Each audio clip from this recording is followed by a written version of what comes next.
네, 우리 찬송가 294장입니다. 294장 찬양하겠습니다.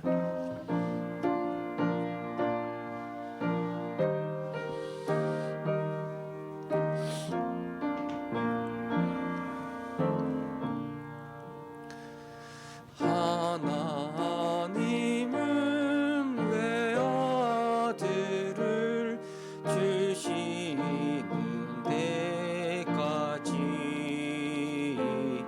세상 사람 사랑하니 참 사랑이로다.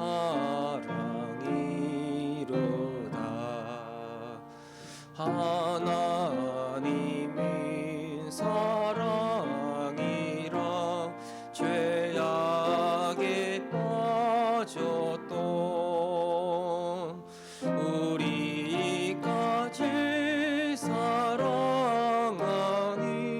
참 사랑 아닌가. 하나님을 배반하고 멀리 떠난 우리 원수같이 대적하나 사랑하여 주네. 하나님은 사랑이라 죄악에 빠졌던 우리까지 사랑하니 참 사랑 아닌가. 세상 죄를 사시려 우리 죽을 대신 성자 예수 십자가에 고난 받으셨네. 하나님은 사랑이라 죄악에 빠졌던 우리까지 사랑하니 참 사랑 아닌가. 이 사랑에 감사하여 곧 주께 나오라.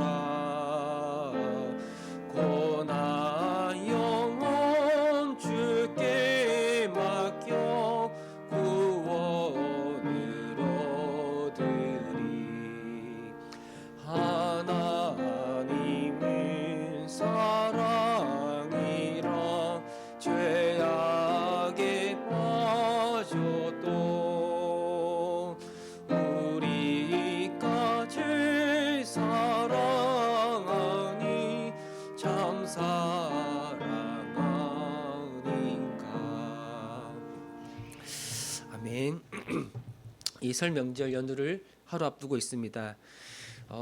우리 설 명절 동안에 비록 우리가 고향에 가지 못하고 또 함께 하지는 못하지만 그래도 서로에게 안부를 묻고 또 서로를 위하여 기도하는 그런 시간이 될 터인데, 형제 간 또 자매 간 가족 간 우애를 확인하고 서로를 축복할 수 있는 그런 시간들이 되게 해달라고, 우리 온 가족이, 온 형제 자매가, 내 사랑하는 친척들이 예수 안에서 하나 되게 하여 주시고 또 우리가 예수 안에서 한 가족됨을 알게 하시고, 그래서 오직 예수만 섬기는, 오직 하나님만 섬기는 그런 복된 그런 가족이 되게 해달라고, 우리 시간에 이 명절을 앞두고 우리 가족과 형제 자매와 우리 친척들을 생각하면서 함께 기도하겠습니다.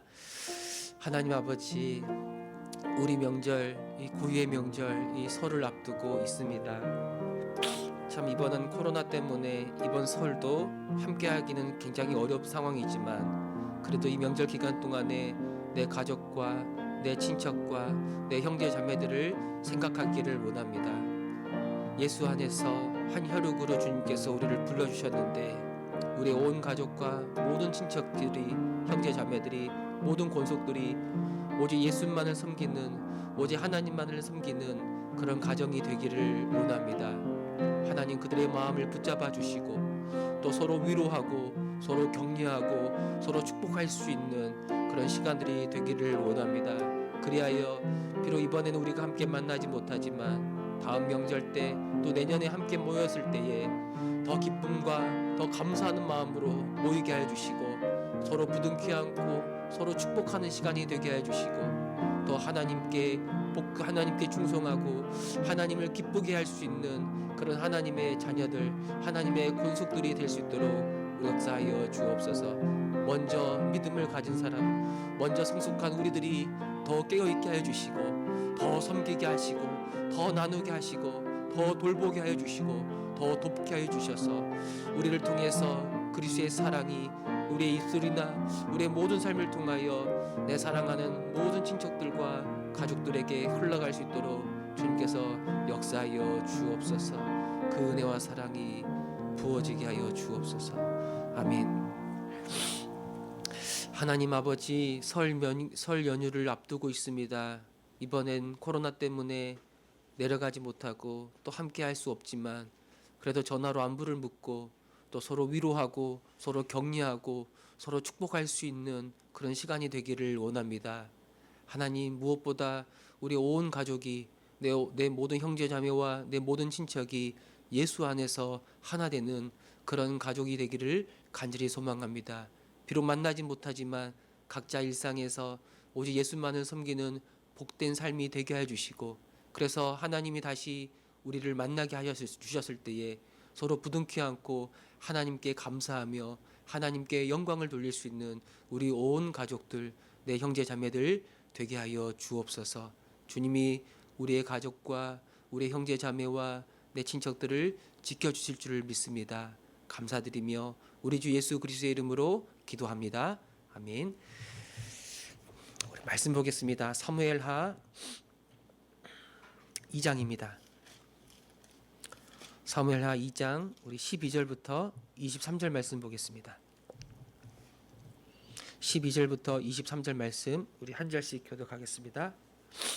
네리의 아들 아브넬과 사울의 아들 이스보셋의 신복들은 마하나임에서 나와 기브온에 이르고 수리아의 아들 요압과 다윗의 신복들도 나와 기브온 목가에서 그들을 만나 함께 앉으니 이는 못 이쪽이요 그는 못 저쪽이라. 아브넬이 요압에게 이르되 원하건대 청년들에게 일어나서 우리 앞에서 겨루게 하자.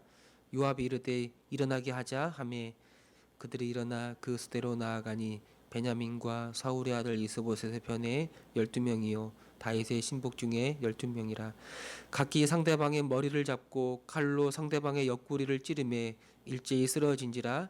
그러므로 그곳을 헬갓 하수림이라 일컬었으며 기브온에 있더라. 그날의 싸움이 심히 맹렬하더니 아브넬과 이스라엘 사람들이 다윗의 신복들 앞에서 패하니라. 그곳에 수르야의 세 아들 요압과 아비새와 아사엘이 있었는데 아사엘의 발은 둘로루 같이 빠르더라. 아사엘이 아브넬을 쫓아 달려가되 좌우로 치우치지 않고 아브넬의 뒤를 쫓으니 아브넬이 뒤를 돌아보며 이르되 아사엘아 너냐? 대답하되 나로다. 아브넬이 그에게 이르되 너는 왼쪽으로나 오른쪽으로나 가서 청년 하나를 붙잡아 그의 군복을 빼앗으라 하되 아사엘이 그렇게 하기를 원하지 아니하고 그의 뒤를 쫓으매 아브넬이 다시 아사엘에게 이르되 너는 나 쫓기를 그치라. 내가 너를 쳐서 땅에 엎드려지게 할 까닭이 무엇이냐? 그렇게 하면 내가 어떻게 내 형 요압을 대면하겠느냐 하되 그가 물러가기를 거절하매 아브넬이 창 뒤끝으로 그의 배를 찌르니 창이 그의 등을 꿰뚫고 나간지라. 곧 그곳에 엎드려져 죽음에 아사엘이 엎드려져 죽은 곳에 이르는 자마다 머물러 섰더라. 아멘. 이 사울이 죽은 다음에 이 다윗이 유다 족속의 왕으로서 유다를 통치했던 기간이 7년 6개월입니다. 그리고 유다를 제외한 나머지 이스라엘 다른 지역은 이 사울 집안의 이 군사령관 아브넬이 권력을 붙잡아 통치하고 있었어요. 이 학자들은 먼저 5년 동안은 이 아브넬이 이 군사령관으로 이스라엘을 통치했다라고 말하고 그리고 자신의 그 권력을 정당화하기 위해서 이 꼭두각시 왕으로 이 사울의 아들 이스보셋을 왕으로 세웠다라고 그렇게 말합니다. 그러니까 이스보셋이 왕이 된 지 2년 다음에 2년이 지나고 이제 아브넬이 죽게 되고 먼저 아브넬이 죽고 그리고 이스보셋도 이 암살을 당하고 결국엔 이 다윗이 온 이스라엘의 왕으로 이 정식으로 등극하게 되는 거예요. 그 7년의 기간 동안 그리고 우리가 읽었던 12절 이하부터는 뭐 7년의 초반부터가 아니고 7년의 거의 끝이죠. 그러니까 이스보셋이 왕이 되고 나서 마지막 2년 그가 이제 다윗이 왕으로 등극하기까지 2년 기간이 있었던 그런 일이라고 생각하면 됩니다. 그 기간 동안에 정말 많은 전쟁이 일어났어요. 왜 전쟁이 일어났는가? 한 나라에 원래 한 나라잖아요. 한 나라에 두 왕이 있다 보니까 그런 치열한 전쟁, 그런 내전이 일어난 겁니다. 이 기브온 땅에 모여가지고 지금 사울의 그 이스보셋 이스라엘의 진영과 다윗의 진영이 서로 대치하고 있다라고 나오고 있습니다. 이 기브온 땅은 이스라엘과 유다의 그런 접경 지역이에요. 원래 이 기브온은 이제 베냐민 지파에 속한 땅인데 거기에 뭐가 있었냐면 성막이 위치해 있었어요. 그러니까 아마 이 성막을 두고 다윗 진영과 그리고 사울의 아들 이스보셋 진영이 쟁취하기 위해서 아주 격렬하게 대치하고 있다라고 생각하면 돼요. 각 진영에서 12명의 대표자들을 내세워 이제 목숨을 걸고 싸웁니다. 그때 이 대표로 나온 모든 병사가 아주 비참하게 죽임을 당하지 않습니까? 12명, 24명이 모여서 같이 이렇게 싸웠는데 아주 모두가 다 죽임을 당하는 그런 끔찍한 결과가 일어났어요. 그리고 본문에 보니까 그들이 싸웠던 곳의 이름을 헬갓 핫수림이라고 말하는데 밑에 성경책 아래쪽에 보면은 그 각주의 그 의미가 날카로운 칼의 밭이라는 뜻을 가지고 있어요. 사실 이 사람들은 서로 원수, 서로 대적이라고 말할 수 없죠. 같은 동족이지 않습니까? 모두가 다 야곱, 이스라엘의 후손들로서 비록 지파는 다르지만 함께 하나님을 섬기는 그런 언약 백성들인 거예요. 그런데 이들이 한 왕을 섬기지 않고 서로 각기 다른 왕을 섬길 때 그들은 서로가 원수가 되어 서로 싸우게 되는 거예요. 이 땅의 이름, 그들이 죽어서 피를 흘렸던 이 땅의 이름을 헬갓 핫수림이라고 부를 때 이때는 모든 내전이 다 끝나고 다윗이 정식으로 이스라엘 왕으로 등극할 때입니다. 이 날카로운 칼의 밭, 즉 형제를 향해 서로 날카로운 칼을 맞대고 피를 흘렸던 이 사건은 다시는 일어서는 안 된다라는 것들을 보여주기 위해서 그 교훈을 담기 위해서 이 밭의 이름을 이 땅의 이름을 이렇게 헬갓 핫수림이라고 그렇게 부르고 있었던 거예요. 여러분 왜 이스라엘이 이렇게 분열되어 서로에게 칼을 벼르고 이렇게 피를 흘리는 원수처럼 살아가야 합니까? 바로 두 왕이 있기 때문이에요. 하나님의 백성들은 오직 한 왕만 섬기며 살아야 되는 거예요. 그 이스라엘 입장에서는 하나님이 기름 부어 세우신 다윗을 중심으로 하나님을 섬겨야 되는데 이 하나님의 뜻을 거부하고 스스로 왕을 삼고 스스로 왕노릇 하다 보니까 이런 끔찍한 이 분열의 양상이 일어나게 되는 거예요. 여러분 오늘날 우리도 마찬가지입니다. 우리가 한 분이신 하나님을 섬기지 않을 때 우리 주 예수 그리스도를 우리의 왕으로 우리의 주님으로 믿지 않을 때 그때 어떤 일이 일어나는가? 그때 교회는 분열되고 우리는 무너지는 거예요. 진리가 사라질 때, 복음이 사라질 때, 하나님을 아는 지식과 우리 주 예수 그리스도에 대한 믿음이 희미해져 갈 때 우리는 서서히 분열되고 서서히 분리되고 결국에는 무너지고 마는 거예요. 그래서 여러분 교회의 모든 분열과 모든 신자의 분리는 다른 데 원인이 있는 게 아니에요. 물론 어떤 감정적인 문제가 딱 드러나고 표출될 수 있겠지만 그 실상을 우리가 들여다보면 결국에는 모든 분열은 진리의 분열이라고 말할 수가 있는 거예요. 하나님을 아는 것과 하나님을 믿는 일에 하나가 되지 않을 때, 한 마음으로 하나님을 알아가지 않고 한 마음으로 주님을 섬기지 않을 때, 믿지 않을 때 그때 교회는 분열되고 무너지게 되는 거예요. 한 분이신 우리 주 예수 그리스도만 섬기는가? 아니면 이 종교적 영역 안에서 결국엔 자기 영광과 자기 욕망을 섬기는가? 우리 주님이 있어야 될 그 자리에 다른 것이 앉아 있을 때 항상 이런 비참한 분열이 일어난다는 사실을 우리는 반드시 기억해야 하는 거예요. 이 요압의 아우 아사엘이 이 아브넬을 쫓다가 결국 죽임을 당하는 이야기가 또 나오고 있습니다. 이 18절 19절을 보면 이 아사엘이 한눈 팔지 않고 이 이스라엘의 적장, 이 군사령관 아브넬을 바짝 뒤쫓는 모습을 자세하게 묘사하고 있죠. 이 아사엘은 둘로로 같이 빠른 발로 좌로나 우로나 치우치지 않고 아주 맹렬히 아브넬을 쫓고 있는 거예요. 이건 이 이스라엘 군사령관 이 아브넬, 그 아브넬의 그 죄는 한마디로 탐욕이죠. 그 교만이죠. 그 탐욕은 반드시 처단해야 될 큰 죄라는 걸 우리에게 보여주고 있는 거예요. 비록 아사엘은 아브넬의 적수가 되지 못해요. 그럼에도 그를 잡고 그를 죽이고자 아주 맹렬하게 쫓고 있어요. 그리고 결국엔 이 자기를 쫓는 아사엘, 이 아브넬은 자기를 쫓고 있는 아사엘을 창으로 찔러 죽이고 맙니다. 그 당시 이 다윗의 군사령관은 요압이었고 이 아사엘은 그 요압의 동생이었어요. 그래서 아브넬은 아사엘을 죽이면 그의 형 요압이 반드시 자기에게 복수할 것을 알고 있었지만 그럼에도 불구하고 자기를 쫓는 그 아사엘을 창으로 찔러 죽이고 마는 거예요.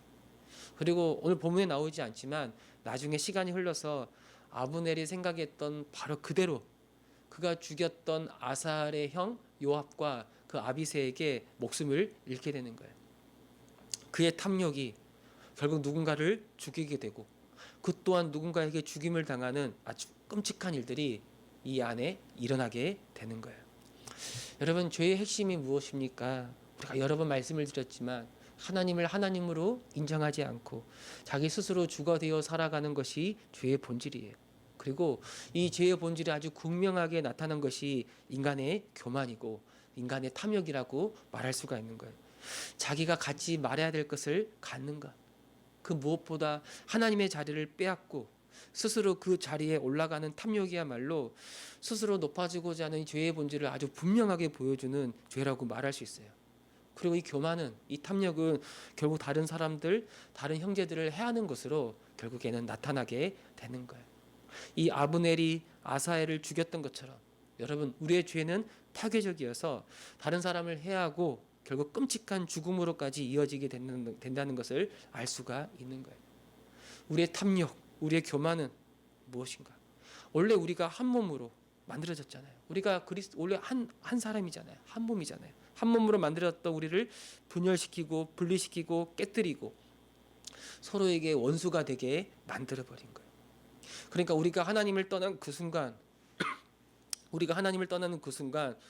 우리는 스스로 자유를 얻었다 하고 내가 원하는 행복을 얻었다 생각하지만 그 실상을 들여다보면 결국 우리는 다른 사람의 것을 빼앗아 자기 배를 채우고 결국 다른 사람을 파괴하는 끔찍한 일들을 계속 만들어 내는 거예요.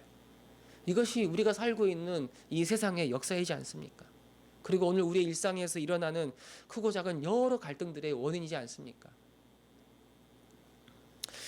사람이 이 탐욕을 내려놓는 것, 사람이 자기 사랑을 내려놓는 게 가능할까? 사람은 원래부터 자기중심적인 존재이지 않습니까? 그래서 조금이라도 자기를 높일 수 있고 자기가 원하는 것을 이룰 수 있는 그런 기회가 생기면 그걸 붙잡고 높아지고자 하는 게 우리의 사람이에요.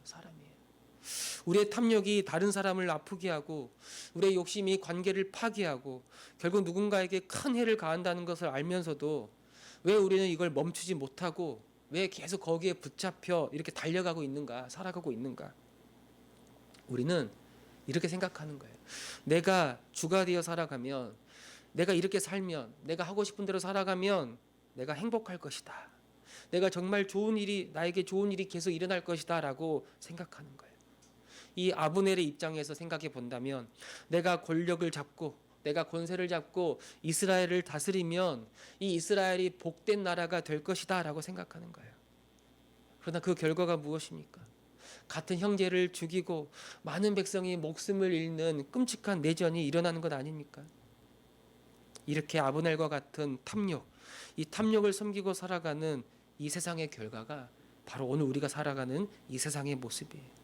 모든 사람이 각자 자기 주장대로, 자기 생각대로, 자기 자신을 삶의 기준으로 삼아 살아가는 결과가 오늘 우리가 살아가는 이 세상의 모습이지 않습니까?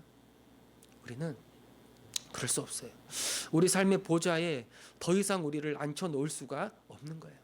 우리의 탐욕과 우리의 욕심을 우리 신으로 섬길 수가 없는 거예요. 더 이상 속아서는 안 됩니다. 우리가 원하는 대로 살아가는 것, 우리 마음대로 살아가는 건 우리를 살리는 게 아니라 결국 우리를 파멸로, 우리를 죽음으로 이끌어간다는 것을 알아야 돼요. 나뿐만 아니라 내 이웃들, 내 가까이 있는 모든 사람들, 다른 사람들도 파괴하는 아주 끔찍한 결과를 초래한다는 것을 우리는 알아야 되는 거예요. 사람은 오직 하나님의 품 안에 있을 때만 사람이 되는 거예요. 오직 우리 주 예수 그리스도 앞에 엎드려 그 주님의 인도함을 따라 순종할 때에만 그때 우리는 진짜 자기 삶을 살아갈 수 있는 거고 진정한 복을 누릴 수 있는 거고 나를 뿐만 아니라 내 이웃을 내 가까이 있는 모든 사람들도 살리고 그를 온전케 할 수가 있는 겁니다. 하나님, 우리의 교만과 우리의 거짓됨과 우리의 모든 천박한 생각들을 다 내려놓게 하시고 오직 주님만 높이고 오직 주님 뜻에 순종하며 오직 주님만 따라가는 자가 되게 하여 주옵소서.